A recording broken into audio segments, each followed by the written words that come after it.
Hello and welcome to Just One More Watch, and welcome today to the review of a watch that is becoming almost something of a rarity in today's microbrand market.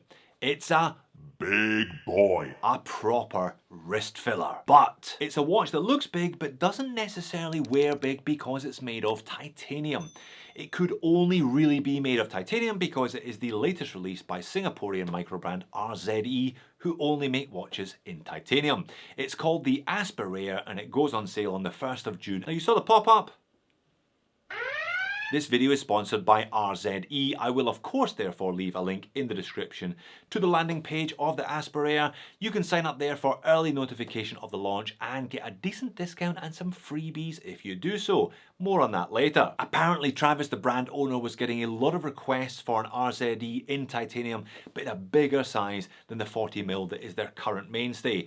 If you are one of those people who has been sending Travis emails, I think you're going to like what you see. Let's flip the camera and have a look at it. Alright, let's crack on. Packaging, then pricing to kick us off.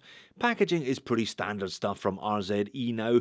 Waterproof, which is novel. As a brand, they're definitely outdoor focused, and the waterproof packaging is a testament to that. So price. Pre-orders open today. 1st of June 2023 at $499 with a freebie as well. You get a free second bezel. You'll see 3 small screws holding the bezel on. It's an easy job therefore to swap them, if not quite tool free. To get the discounted rate, you need to sign up with your email address, link in the description as mentioned. What happens after the pre-order is over though? I'll tell you later. The whole point of this watch is that it's bigger than the rest of RZE's current range, so let's do dimensions. Bang on 44mm in diameter, but with a thickness of 13.4. Now that isn't bad considering the water resistance. Lug tip to lug tip is fairly large though at 52.8. In reality it wears a bit smaller than that because of female end links.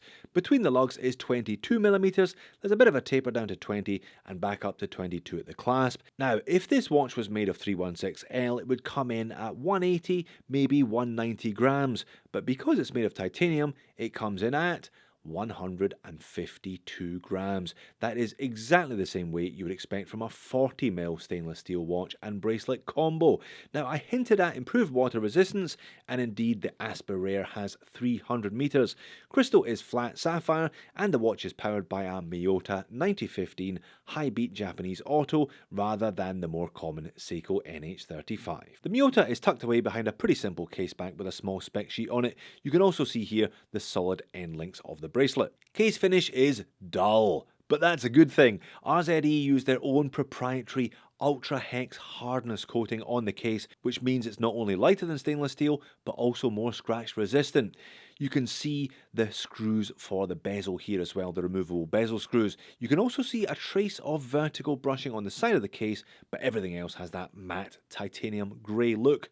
Now this one has a curved midsection and undercut for comfort, but lots of angles elsewhere. It's definitely a masculine watch with a masculine case therefore.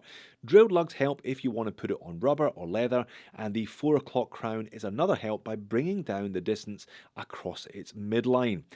The crown is embossed with an RZE logo, it's nice and grippy, as is the bezel despite the slightly scalloped nature of the edges.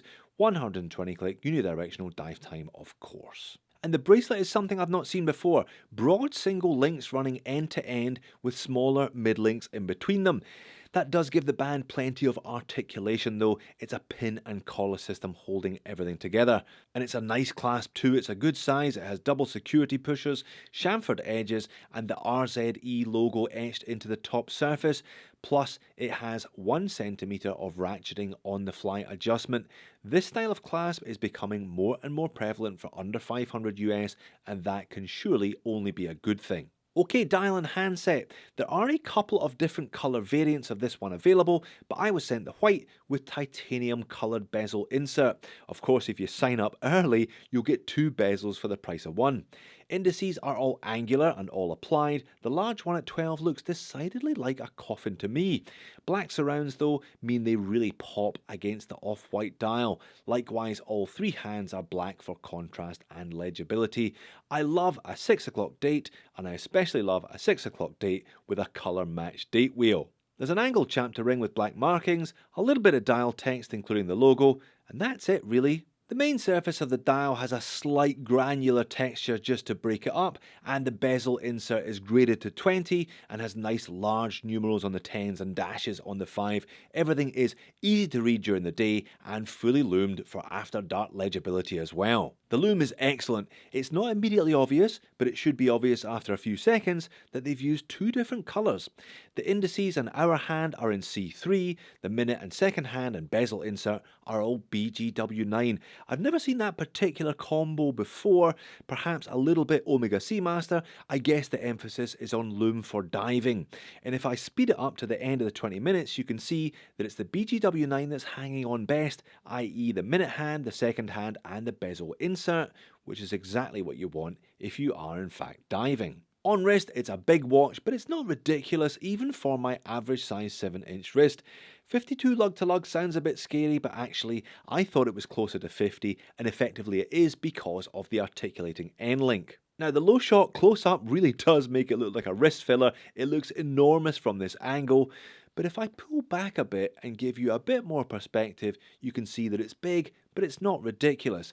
The fact that it is 30% lighter than a steel watch of the same size undoubtedly helps a lot. And if we change angles again, go for the pocket shot, it doesn't actually look that big at all really. It looks very well proportioned, and the adjustable clasp means you can wear it tight, you can wear it loose, you can wear it just as you want to. Alright, moans and niggles, I'm not going to complain about the size because that's the whole point of this watch. It is larger than their normal output. If it's too big for you, then have a look elsewhere in their range. Well, this is the watch that I was sent with the titanium coloured bezel insert, but I must admit I much prefer the look of the same watch with the black bezel insert. There's so much more contrast, so much more legibility. That's the one I would be going for, but you do, I suppose, get both bezels if you sign up early, as discussed. But what happens if you don't sign up early? What happens if you're watching this one in the middle of 2024, for example? Well, in that case, it's not $499, it's $699. Now, I know you'd struggle to get a large titanium watch with a high beat automatic from a big brand for $699, but there are plenty of micros doing it for less than that, and $200 is a big old hike from the pre-order price to the regular RRP. RZE started making $299 watches, then they went to $399, now they're at $499 and upwards. Sure, that's entirely up to them what they do with their pricing, but their RRPs are now beginning to push the limits of value, I think. So as always, if you like what you see, get in early, and if you've been pestering Travis to make a big watch, now is your chance to buy one. So there you have it. It looks big because it is big, but it doesn't wear big because it's light. A compelling combination if you like to wear a big watch but not feel like you're wearing a big watch. If this one doesn't take your fancy, then why not check out either of these big but light titanium watches. Thanks for making it all the way to the back end of the video. I hope to see you again in a future one.